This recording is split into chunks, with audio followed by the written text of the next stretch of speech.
ನಮಸ್ತೆ ಫ್ರೆಂಡ್ಸ್, ವರಮಹಾಲಕ್ಷ್ಮಿ ಹಬ್ಬ ಬಂತು. ಮನೆಯೆಲ್ಲ ಕ್ಲೀನ್ ಮಾಡಲಿಕ್ಕೆ ಸ್ಟಾರ್ಟ್ ಮಾಡಿದ್ದೀರಾ? ಕೆಲವರು ಸ್ಟಾರ್ಟ್ ಮಾಡಲಿಲ್ಲ, ಇನ್ನೂ ಸ್ಟಾರ್ಟ್ ಮಾಡುವ ಅಂತ ಅಂದ್ಕೊಂಡು ಎಣಿಸ್ಕೊಂಡಿರ್ತೀರಾ. ಯಾವ ವಸ್ತುಗಳನ್ನು ನೀವು ಮನೆ ಕ್ಲೀನ್ ಮಾಡುವಾಗ ಮನೆಯಿಂದ ಹೊರಗಡೆ ಹಾಕಬಾರ್ದು ಅಂತ ಹೇಳ್ಕೊಂಡು ಇವತ್ತಿನ ವಿಡಿಯೋದಲ್ಲಿ ಹೇಳಿಕೊಡ್ತೇನೆ ನಾನು. ಯಾಕೆ ಅಂತ ಹೇಳಿದರೆ, ಆ 5 ವಸ್ತುಗಳನ್ನು ಆಯಿತಾ ಹೊರಗಡೆ ಹಾಕಿದರೆ ಏನಾಗುತ್ತೆ ಅಂತ ಹೇಳಿದರೆ, ಮಹಾಲಕ್ಷ್ಮಿ ಕೂಡ ಆ ವಸ್ತುವಿನ ಜೊತೆಗೆ ಮನೆ ಬಿಟ್ಟು ಹೋಗುವ ಸಾಧ್ಯತೆ ಇರುತ್ತೆ. ಮತ್ತು ಮನೆ ಕ್ಲೀನ್ ಮಾಡಬೇಕಾದ್ರೆ ಏನು ನೆನ್ಪಿಟ್ಕೊಳ್ಬೇಕು ಅಂತ ಹೇಳ್ಕೊಂಡು ಕೂಡ ಹೇಳ್ತೇನೆ. ವರಮಹಾಲಕ್ಷ್ಮಿ ಹಬ್ಬ ಕ್ಲೀನಿಂಗ್ ಬಗ್ಗೆ ಹೇಳೋದಕ್ಕಿಂತ ಮುಂಚೆ ನನಗೆ ತುಂಬ ಜನ ಕಮೆಂಟ್ ಮಾಡಿದರು ಆಯಿತಾ. ಏನಂತ ಹೇಳಿದರೆ, ನಿಮ್ಮ ಹಿಂದುಗಡೆ ಎಲ್ಲ ಕಾಣಿಸ್ತದಲ್ಲ, ಇದೆಲ್ಲ ಮೆಡಲ್ ಶೀಲ್ಡ್ ಅದೆಲ್ಲ ಯಾರ್ದು ಅಂತ ಹೇಳ್ಕೊಂಡು ಕೇಳಿದರು.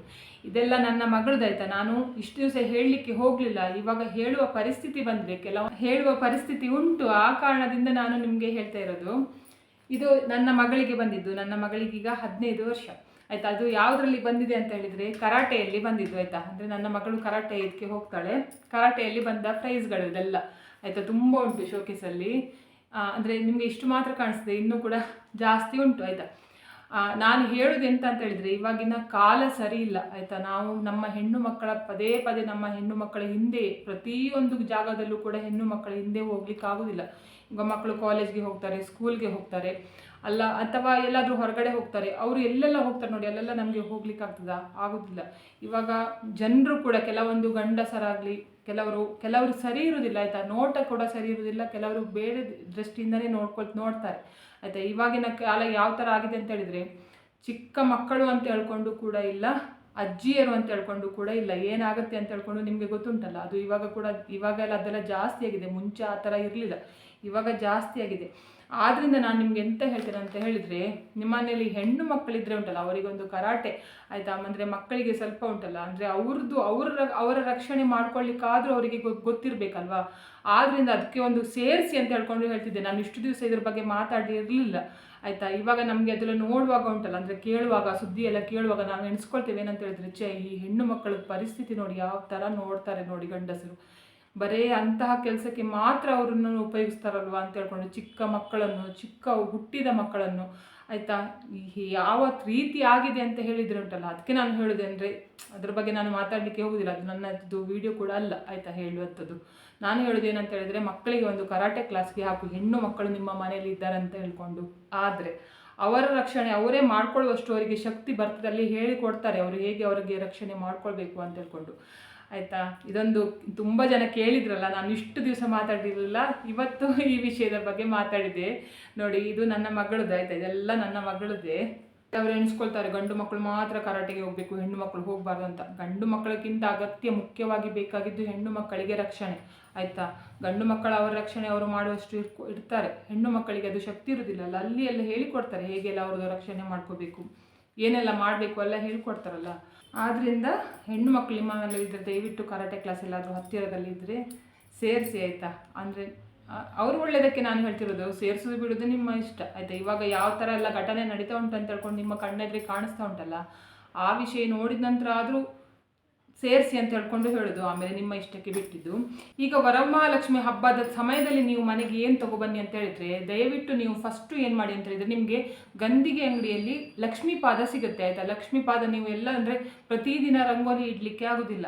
ಅದು ಲಕ್ಷ್ಮೀ ಪಾದ ತೊಗೊಬಂದು ಏನು ಮಾಡಿ ಅಂತ ಹೇಳಿದರೆ, ಮನೆಯ ಹೊಸ್ತಿಲಿಗೆ ಅಂಟಿಸಬೇಕು ಆಯಿತಾ. ಅಂದರೆ ನೀವು ವರಮಹಾಲಕ್ಷ್ಮಿ ದಿವಸ ಬೇಕಾದರೆ ಅಂಟಿಸ್ಬೋದು, ಇಲ್ಲ ಅಂತ ಹೇಳಿದರೆ ಈ ಅಮಾವಾಸ್ಯೆ ಕಳೀತದಲ್ಲ ಅದರ ನಂತರ ಬೇಕಾದರೆ ಮಾಡ್ಬೋದು. ವರಮಹಾಲಕ್ಷ್ಮಿ ದಿವಸವೇ ಅಂದರೆ ಎಲ್ಲ ಮಾಡಬೇಕಲ್ಲ, ಗಡಿಬಿಡಿಯಲ್ಲಿ ನಿಮಗೆ ಮಾಡಲಿಕ್ಕೆ ಕಷ್ಟ ಆದರೆ ಅದರ ನಂತರ ಅಮಾವಾಸ್ಯೆ ನಂತರ ಉಂಟಲ್ಲ ಯಾವುದಾದ್ರೂ ದಿವಸ ಈ ಕೆಲಸ ಮಾಡಿ ಏನಂತ ಹೇಳಿದರೆ ಲಕ್ಷ್ಮೀ ಪಾದ ನಿಮಗೆ ಸಿಗ್ತದೆ ಆಯಿತಾ, ಜೋಡಿಯಾಗಿರ್ತದೆ. ಅದು ಯಾವ ರೀತಿ ಅಣಿಸ್ಬೇಕು ಅಂತ ಹೇಳಿದರೆ, ಪಾದ ಉಂಟಲ್ಲ ಹೊರಗಡೆ ಕಾಣುವ ಹಾಗೆ ಇರಬಾರ್ದು ಆಯಿತಾ. ನಿಮ್ಮ ಮನೆ ಒಳಗಡೆ ಬರುತ್ತೆ ನೋಡಿ, ಆ ರೀತಿಯಲ್ಲಿ ಇರುವ ಹಾಗೆ ನೋಡ್ಕೊಳ್ಬೇಕು. ಲಕ್ಷ್ಮೀ ಪಾದವನ್ನು ಲಕ್ಷ್ಮಿ ನಿಮ್ಮ ಮನೆಗೆ ಒಳಗೆ ಬರುವ ಹಾಗೆ ರೀತಿಯಲ್ಲಿ ಲಕ್ಷ್ಮೀ ಪಾದವನ್ನು ನೀವು ಮಧ್ಯದಲ್ಲಿ ಬೇಕಾದರೆ ಅಂಟಿಸಿ, ಇಲ್ಲ ಅಂತ ಹೇಳಿದರೆ ಹೊಸ್ತಿಲಿನ ಆ ಕಡೆ ಒಂದು ಈ ಕಡೆ ಒಂದು ಬೇಕಾದರೆ ಅಂಟಿಸಿ. ನಿಮಗೆ ಅದು ಸಿಗುವಾಗ ಯಾವ ರೀತಿ ಸಿಗ್ತದೆ ಅಂತ ಹೇಳಿದರೆ, ಲಕ್ಷ್ಮೀ ಪಾದ ಜಾಯಿಂಟ್ ಆಗಿ ಇರ್ತದೆ ಆಯಿತಾ. ಕೆಲವರು ನಾನು ನೋಡಿದ್ದೇನೆ ಏನಂತ ಹೇಳಿದರೆ, ಅವರು ತಗೊಳ್ಳಿ ಬರುವಾಗ ಒಂದೇ ಪಾದ ತೊಗೊಂಡ್ಬಂದಿರ್ತಾರೆ, ಅಂದರೆ ಲಕ್ಷ್ಮೀ ಪಾದ ಒಂದೇ ಪಾದ ತಂದಿರ್ತಾರೆ. ಅದು 2 ಒಟ್ಟಿಗೆ ಕೊಟ್ಟಿರ್ತಾರಲ್ಲ ಅವರು. ಇವ್ರ ಮನೇಲಿ ಏನು ಮಾಡ್ತಾರೆ ಅಂತ ಹೇಳಿದರೆ, ಅದನ್ನು ಚಂದ ಮಾಡಿ ಕಟ್ ಮಾಡಿ ಒಂದು ಪಾದ ಆ ಕಡೆ ಹೊಸ್ತಿಲ ಆ ಕಡೆಗೆ, ಒಂದು ಪಾದ ಈ ಕಡೆಗೆ ಅನ್ನಿಸ್ತಾರೆ.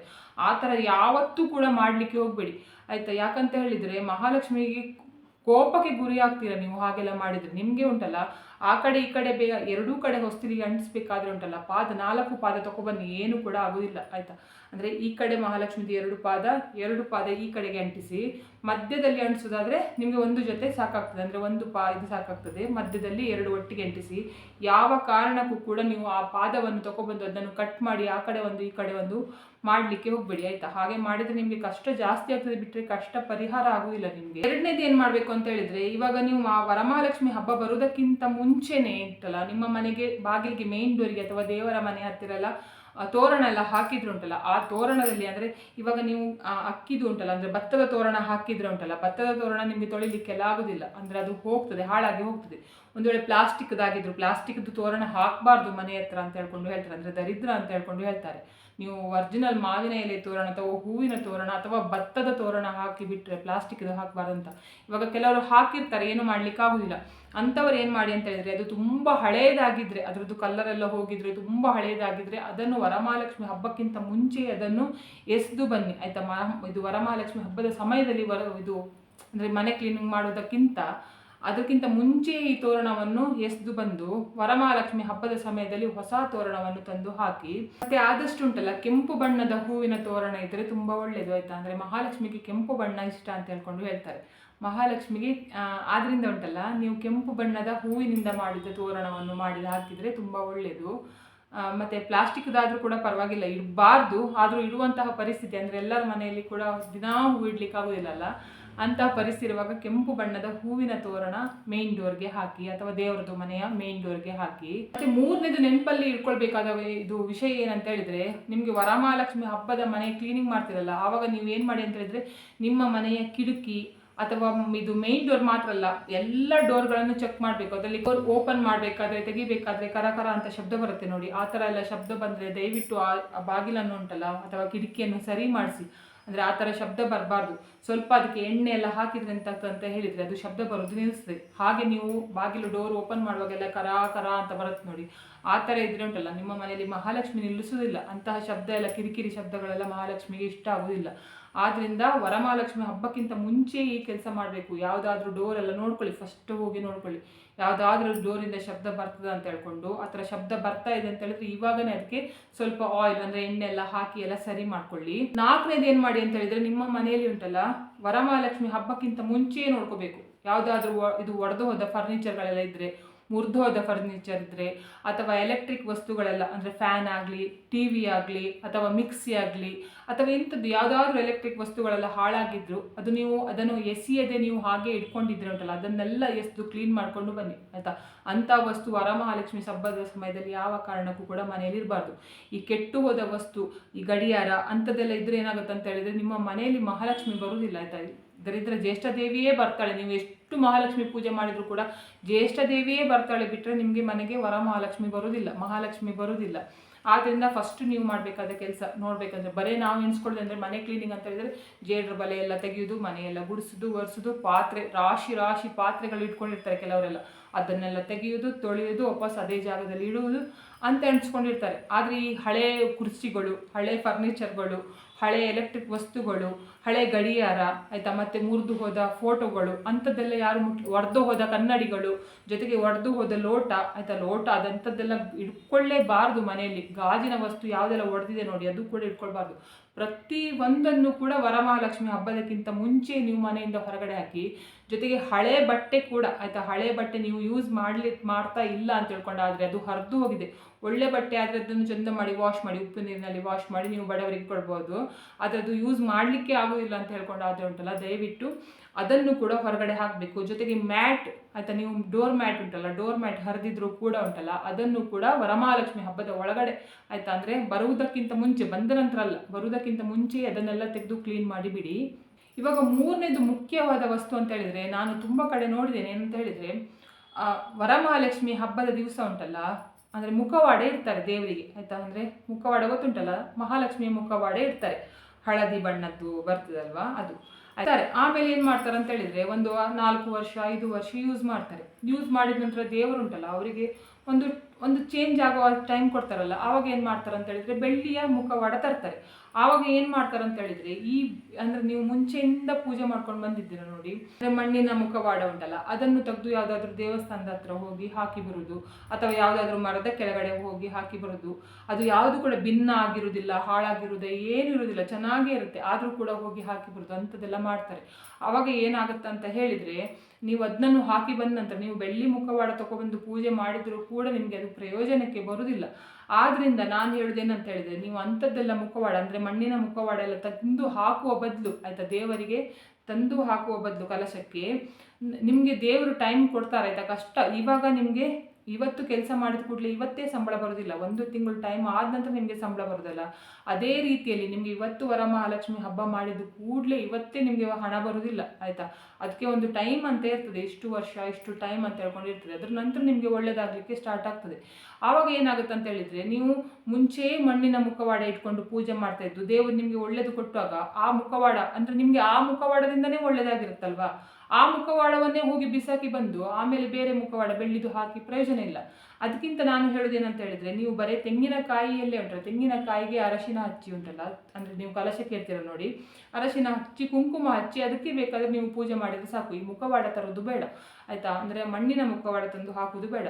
ನಿಮಗೆ ದೇವರು ಉಂಟಲ್ಲ ಒಳ್ಳೇದು ಮಾಡ್ತದೆ ನೋಡಿ, ಆವಾಗ ಏನಾಗುತ್ತೆ ಅಂತ ಹೇಳಿದರೆ, ನೀವು ಬೆಳ್ಳಿದೇ ಫಸ್ಟಿಗೆ ತರುವಾಗನೇ ಬೆಳ್ಳಿದೇ ಮುಖವಾಡ ತಗೊಬನ್ನಿ. ಅಷ್ಟು ತನಕ ದೇವರು ಬೆಳ್ಳಿಯ ಮುಖವಾಡವನ್ನು ತರುವ ತನಕ ಉಂಟಲ್ಲ, ಅಂದರೆ ಅಷ್ಟು ಶಕ್ತಿ ಕೊಡುವ ತನಕ ನೀವು ಬರೇ ಕಲಶಕ್ಕೆ ಅಂದರೆ ತೆಂಗಿನಕಾಯಿಗೆ ಇಟ್ಟು ಪೂಜೆ ಮಾಡಿಬಿಟ್ಟು, ಕಲಶಕ್ಕೆ ಇಟ್ಟ ತೆಂಗಿನಕಾಯಿಗೆ ಅರಿಶಿನ ಕುಂಕುಮ ಹಚ್ಚಿ ಪೂಜೆ ಮಾಡಿಬಿಟ್ರೆ ಇದು ತಂದು ಇಡುವುದೆಲ್ಲ ಬೇಡ ಆಯಿತಾ. ಆಮೇಲೆ ಅದು ಬಿಸಾಕೋದು ಹಾಗೆಲ್ಲ ಮಾಡಲಿಕ್ಕೆ ಹೋಗಬಾರ್ದು, ದೋಷ ಜಾಸ್ತಿ ಆಗ್ತದೆ. ನೀವು ಏನೋ ಯಾರೋ ಮಾಡಿದ್ರು, ಅವ್ರ ಮನೆಯಲ್ಲಿ ಮಾಡಿದ್ರು, ಇವ್ರ ಮನೆಯಲ್ಲಿ ಮಾಡಿದ್ರು ಅಂತ ಹೇಳ್ಕೊಂಡು ನಮ್ಮ ಮನೆಯಲ್ಲಿ ಮಾಡ್ತೇನೆ ನಾವು ಈ ವರ್ಷ ವರಮಹಾಲಕ್ಷ್ಮಿ ಮಾಡಿದರೆ ಮುಂದಿನ ವರ್ಷ ನಮಗೆ ವರಮಹಾಲಕ್ಷ್ಮಿ ಬಂದು ಕೂತ್ಕೊಳ್ತಾಳೆ ಅಂತ ಹೇಳ್ಕೊಂಡು ಎಣಿಸ್ಕೊಳ್ತಿರಲ್ಲ, ಅದೆಲ್ಲ ಸುಳ್ಳು.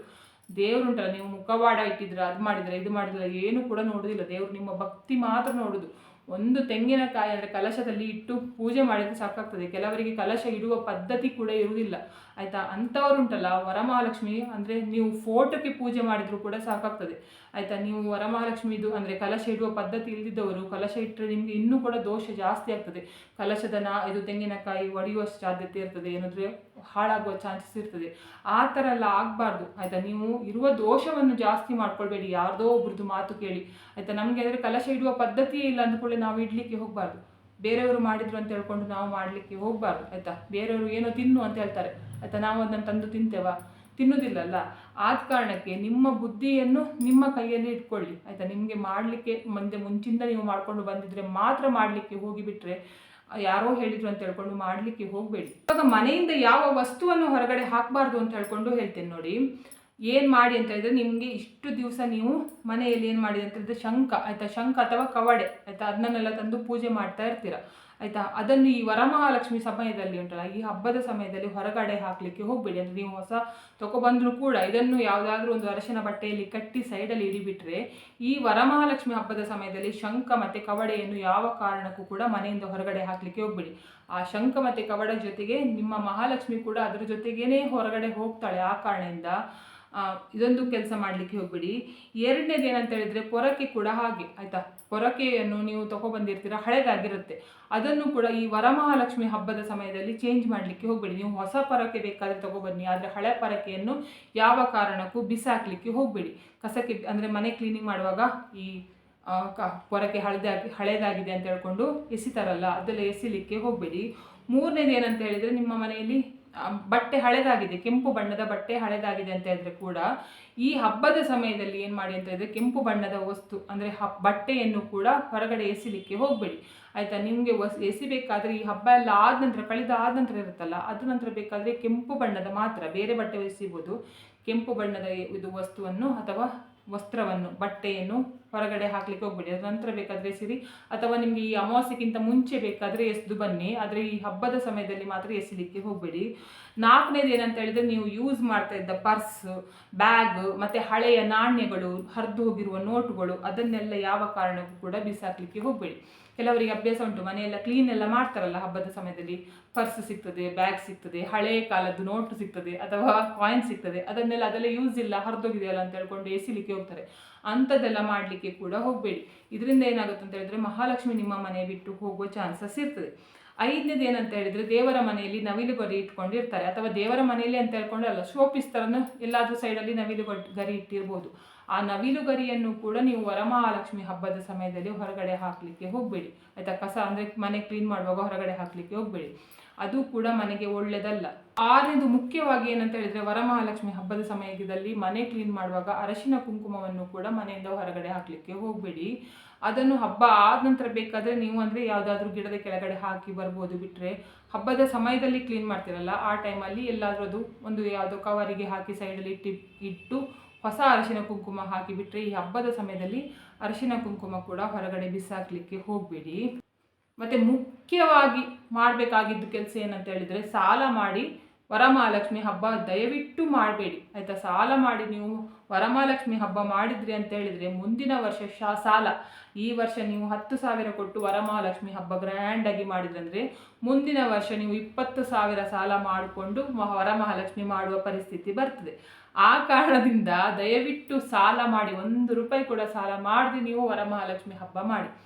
ದೇವರಿಗೆ ಅರಶಿನ ಕುಂಕುಮ ಮತ್ತು ಒಂದು ಹೂ ಇಟ್ಟರೆ ಸಾಕಾಗ್ತದೆ, ಒಂದೇ ಒಂದು ಇದು ಕೆಂಪು ಬಣ್ಣದ ಹೂ ಇಟ್ಟರೂ ಕೂಡ ಸಾಕಾಗ್ತದೆ. ನೀವು ಗ್ರ್ಯಾಂಡಾಗಿ ಇದು ಏನು ಹೇಳ್ತಾರೆ ಪೂಜೆ ಮಾಡಿ ತುಂಬ ಜನರನ್ನು ಕರೆಯಿರಿ. ನನಗೆ ಆ ಥರ ಡೆಕೋರೇಷನ್ ಮಾಡಿಡಿ, ಈ ಥರ ಡೆಕೋರೇಷನ್ ಮಾಡಿಡಿ ಅಂತ ಯಾವ ದೇವರು ಕೂಡ ಹೇಳೋದಿಲ್ಲ ಆಯಿತಾ. ನಾವು ಆ ಥರ ಅಂದರೆ ಸಾಲ ಮಾಡ್ಕೊಂಡು ತಗೊಬಂದು ಎಲ್ಲ ಇಡೋದು ಆಯಿತಾ. ಅದನ್ನು ಜನರು ನೋಡೋದು, ಅದು ಜನರು ನೋಡುವಾಗ ಅದು ಸಾಲ ಮಾಡಿ ತಂದಿದ್ದು ಅಂತ ಹೇಳ್ಕೊಂಡು ಜನರಿಗೆ ಗೊತ್ತಿರೋದಿಲ್ಲ, ಆವಾಗ ಅದು ದೃಷ್ಟಿ ಬೀಳೋದು. ಆಮೇಲೆ ಮುಂದಿನ ವರ್ಷ ನಿಮಗೆ ಅದು ನೀವು ಯಾವ ಜಾಗದಲ್ಲಿ ಇದ್ರು ನೋಡಿ ಅದಕ್ಕಿಂತ ಕೆಳಗಡೆನೇ ಬರ್ತೀರ, ಬಿಟ್ಟರೆ ಮೇಲ್ಗಡೆ ಹೋಗಲಿಕ್ಕೆ ಆ ಕಣ್ಣಿನ ದೃಷ್ಟಿ ನಿಮಗೆ ಬಿಡುವುದಿಲ್ಲ. ಆದ್ದರಿಂದ ಉಂಟಲ್ಲ, ನೀವು ಏನು ಮಾಡಿ ಅಂತ ಹೇಳಿದ್ರೆ ದಯವಿಟ್ಟು ಸಾಲ ಮಾಡಿ, 1 ರೂಪಾಯಿ ಕೂಡ ಸಾಲ ಮಾಡಲಿಕ್ಕೆ ಹೋಗಬೇಡಿ. ಇದ್ದಿದ್ರಲ್ಲೇ ನೀವು ಪೂಜೆ ಮಾಡಿ ಬಂದ ಇದು ಮುತ್ತೈದೆ ಹೆಂಗಸರಿಗೆ ಅರಶಿನ ಕುಂಕುಮ ಕೊಟ್ಟರೆ ಸಾಕಾಗ್ತದೆ ಆಯಿತಾ. ಮತ್ತು ದೊಡ್ಡದೆಲ್ಲ ಐಟಮ್ ಕೊಟ್ಟು ಕಳಿಸ್ಬೇಕಂತ ಇಲ್ಲ, ಬೇರೆಯವರು ಮಾಡಿದ್ರೆ ಮಾಡಲಿ, ಅವ್ರ ಹತ್ರ ಉಂಟು ಅವರು ಮಾಡ್ತಾರೆ, ನಮ್ಮ ಹತ್ರ ಇಲ್ಲ ಆಯಿತಾ. ಸಾಲ ಮಾಡಿ ಮಾಡುವ ಅಗತ್ಯ ಇಲ್ಲ, ದೇವರು ಹೇಳೋದಿಲ್ಲ ಸಾಲ ಮಾಡಿ ಮಾಡು ಅಂತ ಹೇಳ್ಕೊಂಡು ಹೇಳೋದಿಲ್ಲಲ್ಲ, ಆ ಕಾರಣಕ್ಕೆ ಮಾಡಲಿಕ್ಕೆ ಹೋಗಬೇಡಿ. ಮತ್ತು ಮುಖ್ಯವಾಗಿ ಮತ್ತೊಂದು ವಿಷಯ ಏನಂತ ಹೇಳಿದರೆ, ತುಂಬ ಹಣವನ್ನು ಅಲ್ಲ, ಒಂದು ತುಂಬ ಅಟ್ಟಿ ನೋಟುಗಳನ್ನು ತುಂಬ ನೀವು 1 ತಿಂಗಳು ಸಂಪಾದನೆ ಮಾಡಿದ ಸಂಬಳ ಎಲ್ಲ ಹಾಗೆ ಇಟ್ಕೊಂಡು ಆಯಿತಾ, ಮಹಾಲಕ್ಷ್ಮಿ ಎದುರಿಗೆ ತೋರಣ ಕಟ್ಟೋದು, ಹೀಗೆ ಕಟ್ಟೋದು, ಮಹಾಲಕ್ಷ್ಮಿ ಎದುರುಗಡೆ ಈ ಥರ ಇಡೋದು, ಚಿನ್ನಗಳನ್ನೆಲ್ಲ ಇಡೋದು, ಹಾಗೆ ಇಟ್ಟು ಕೂಡ ಪೂಜೆ ಮಾಡಲಿಕ್ಕೆ ಹೋಗಬೇಡಿ. ನೀವು ಇದು ಹಣ ಇಡಬೇಕು ಅಂತ ಹೇಳ್ಕೊಂಡಾದರೆ, ನಾನು ಒಂದು ವಿಡಿಯೋದಲ್ಲಿ ಹೇಳಿದ್ದೇನೆ, ಪ್ರತಿದಿನ 1 ರೂಪಾಯಿ ಕಾಯಿನನ್ನು ನೀವು ಹಣದ ಮಂತ್ರ ಹೇಳಿ ಪೂಜೆ ಮಾಡಿ ಅಂತ ಹೇಳ್ಕೊಂಡು ಹೇಳಿದ್ದೇನೆ, ಅಂದರೆ ಹಣ ಆಕರ್ಷಣೆಯ ಮಂತ್ರ. ಆ ಕಾಯಿನನ್ನೇ ಇಟ್ಟು ಮಹಾಲಕ್ಷ್ಮಿಯನ್ನು ಪೂಜೆ ಮಾಡಿಬಿಟ್ರೆ, ಅಂದರೆ ಮಹಾಲಕ್ಷ್ಮಿ ಎದುರುಗಡೆ ಆ ಕಾಯಿನ್ 1 ರೂಪಾಯಿ ಕಾಯಿನ್ ಇಟ್ಟೇ ಪೂಜೆ ಮಾಡಿಬಿಟ್ರೆ, ಜನರಿಗೆ ತೋರಿಸ್ಲಿ ನಮ್ಮ ಹತ್ರ ಇಷ್ಟು ಹಣ ಉಂಟು ಅಷ್ಟು ಹಣ ಉಂಟು ಅಂತ ಹೇಳ್ಕೊಂಡು ಇದ್ದಿದ್ದು ಸಂಬಳ ಬೇರೆಯವ್ರ ಹತ್ರ ಸಾಲ ತಗೊಬಂದು ಅದೆಲ್ಲ ಮಾಡಿ ಅದ್ರ ದೇವರ ಎದುರುಗಡೆ ಇಟ್ಟು ಉಂಟಲ್ಲ, ಅದೆಲ್ಲ ಮಾಡಲಿಕ್ಕೆ ಹೋಗಬೇಡಿ. ಇದರಿಂದ ನಿಮಗೆ ಸಾಲ ಜಾಸ್ತಿ ಆಗ್ತದೆ, ನಿಮಗೆ ಕಷ್ಟ ಜಾಸ್ತಿ ಆಗ್ತದೆ ಆಯಿತಾ. ಮತ್ತು ನಿಮಗೆ ಪರಿಹಾರ ಆಗೋದಿಲ್ಲ, ನಿಮಗೆ ಮುಂಚೆಯೇ ಇಲ್ಲಿವರೆಗೆ ಬಂದಿರ್ತದೆ ಆಯಿತಾ ಕಷ್ಟ. ನೀವು ಬೇರೆಯವರ ಕಣ್ಣಿನ ದೃಷ್ಟಿ ಬಿದ್ದು ಉಂಟಲ್ಲ, ಇಲ್ಲಿದ್ದಿದ್ದು ಇಲ್ಲಿಗೆ ಹೋಗಿ ಬಿಡ್ತದೆ. ಅದಕ್ಕೆ ನಾನು ಹೇಳೋದು, ಅಂಥದ್ದೆಲ್ಲ ಮಾಡಲಿಕ್ಕೆ ಹೋಗಬೇಡಿ. ದೇವರ ಭಕ್ತಿ ಮಾತ್ರ ಮುಖ್ಯ ಆಯಿತಾ. ವರಮಹಾಲಕ್ಷ್ಮಿ ಹಬ್ಬ ಅಂತ ಹೇಳಿದರೆ ದೇವರ ಮುಗಿದು ಭಕ್ತಿ ಮಾತ್ರ ಮುಖ್ಯ, ತೋರ್ಪಡಿಕೆ ಮುಖ್ಯ ಅಲ್ಲ. ನೀವು ದೇವರಿಗೆ ಎಷ್ಟು ಡೆಕೋರೇಷನ್ ಮಾಡಿದ್ದೀರಾ, ಯಾವ ಸೀರೆ ಉಡಿಸಿದ್ದೀರಾ, ಹೇಗೆ ಮಾಡಿದ್ದೀರಾ ಅದೆಲ್ಲ ಬೇಡ ಆಯಿತಾ. ನಿಮಗೆ ಅಂದರೆ ದೇವರು ನೋಡ್ತಾರೆ, ದೇವರು ಅದೆಲ್ಲ ಅಂದರೆ ಚೆಂದ ಮಾಡಿ ಮಾಡೋದು, ಮಾರನೇ ದಿವಸ ಅದೆಲ್ಲ ತೆಗೆಯೋದು. ಇದು ಇವಾಗ ಕೆಲವರೊಂದು ಶೋ ಥರ ಏನು ಮಾಡಿದ್ದಾರೆ ಅಂತ ಹೇಳಿದರೆ ಕೈ ಕಾಲು ಎಲ್ಲ ತಗೊಬಂದು ಹಾಕೋದು ದೇವರಿಗೆ ಆಯಿತಾ. ಮಾರನೇ ದಿವಸ ಎಂತ ಮಾಡೋದು, ಅದೆಲ್ಲ ಕಿತ್ತು ಹಾಕಿ ಬಿಡೋದು, ಅಂದರೆ ತೆಗೆದು ಪೂರ ಎಲ್ಲ ಕೀಳೋದು, ಕಡೆಗೆ ತಗೊಂಡು ಹೋಗಿ ಇದು ಬೀರುವಲ್ಲಿ ಇಡೋದು. ಮತ್ತು ಪುನಃ ಮುಂದಿನ ವರ್ಷ ಮಹಾಲಕ್ಷ್ಮಿ ಹಬ್ಬದ ಸಮಯಕ್ಕೆ ಪುನಃ ಆ ಕೈಕಾಲೆಲ್ಲ ಜಾಯಿಂಟ್ ಮಾಡೋದು. ಹಾಗೆಲ್ಲ ಮಾಡಲಿಕ್ಕೆ ಹೋಗಬೇಡಿ ಆಯಿತಾ, ನಿಮಗೆ ದರಿದ್ರ ಜಾಸ್ತಿ ಆಗ್ತದೆ. ನಾನು ಹೇಳೋದನ್ನು ಹೇಳಿದ್ದೇನೆ, ಆಮೇಲೆ ಮಾಡೋದು ಬಿಡೋದು ನಿಮ್ಮ ಇಷ್ಟಕ್ಕೆ ಬಿಟ್ಟಿದ್ದು. ಮಾಡ್ತೇನೆ ಅಂತ ಹೇಳಿದರೆ ನೀವು ಮಾಡಿಕೊಳ್ಳಿ ಆಯಿತಾ. ನಾನು ಹೇಳೋದಷ್ಟೇ ಆಯಿತಾ. ಏನಂತ ಹೇಳಿದರೆ ದೇವರಿಗೆ ಉಂಟಲ್ಲ ಭಕ್ತಿ ಮಾತ್ರ ಮುಖ್ಯ. ದೇವರಿಗೆ ನೀವು ಏನು ತಂದು ಹಾಕಿದ್ದೀರಾ, ಏನು ಕೊಟ್ಟಿದ್ದೀರಾ, ಈಗ ದೇವರ ಮುಂದೆ ಎಷ್ಟು ಐಟಮ್ ಇರ್ತೀರ ಅದೆಲ್ಲ ಬಂದು ದೇವರು ತಿನ್ನೋದಿಲ್ಲ ಅಲ್ಲ. ನೀವು ಯಾಕೆ ಸುಮ್ಮನೆ ಸಾಲ ಮಾಡ್ಕೊಂಡು ಅಂಥದ್ದೆಲ್ಲ ಮಾಡಲಿಕ್ಕೆ ಹೋಗಬೇಡಿ ಅಂತ ಹೇಳ್ಕೊಂಡು ಹೇಳ್ತೇನೆ. ನೋಡಿದ್ರಲ್ಲ, ಇವತ್ತಿನ ವಿಡಿಯೋದಲ್ಲಿ ನಾನು ವರಮಹಾಲಕ್ಷ್ಮಿ ಹಬ್ಬದ ಸಮಯದಲ್ಲಿ ಮನೆ ಕ್ಲೀನ್ ಮಾಡುವಾಗ ಯಾವ ವಸ್ತುಗಳನ್ನು ಮನೆಯಿಂದ ಹೊರಗಡೆ ಹಾಕಬಾರ್ದು ಅಂತ ಹೇಳ್ಕೊಂಡು ಹೇಳಿಕೊಟ್ಟಿದ್ದೇನೆ. ಇವತ್ತಿನ ವಿಡಿಯೋ ಇಷ್ಟ ಆದರೆ ಪ್ಲೀಸ್ ಈ ವಿಡಿಯೋಕ್ಕೆಂದು ಲೈಕ್ ಮಾಡಿ, ಆದಷ್ಟು ಜನರಿಗೆ ವಿಡಿಯೋನ ಶೇರ್ ಮಾಡಿ, ಕಮೆಂಟ್ ಮಾಡಿ, ನನ್ನ ಚಾನಲ್ಗೆ ಸಬ್ಸ್ಕ್ರೈಬ್ ಆಗಿ. ನನ್ನ ಚಾನಲ್ಗೆ ಸಬ್ಸ್ಕ್ರೈಬ್ ಆದರೆ ನನಗೆ ಒಂದು ಸಪೋರ್ಟ್ ಸಿಕ್ಕಿದ ಹಾಗೆ ಆಗ್ತದೆ. ಮತ್ತು ನಾನು ಹೀಗೆ ಒಳ್ಳೆ ವಿಡಿಯೋನ ನಿಮ್ಮ ಜೊತೆಗೆ ಶೇರ್ ಮಾಡ್ತೀನಿ. ಇವತ್ತಿನ ವಿಡಿಯೋ ಯಾರೆಲ್ಲ ನೋಡಿದ್ದೀರಾ ಅಥವಾ ನೋಡಲಿಲ್ಲ, ಎಲ್ಲರಿಗೂ ಕೂಡ ಒಳ್ಳೆಯದಾಗಲಿ ಅಂತ ನಾನು ಕೂಡ ದೇವರಲ್ಲಿ ಬೇಡ್ಕೊಳ್ತೇನೆ. ಎಲ್ಲರಿಗೂ ಒಳ್ಳೆಯದಾಗಲಿ.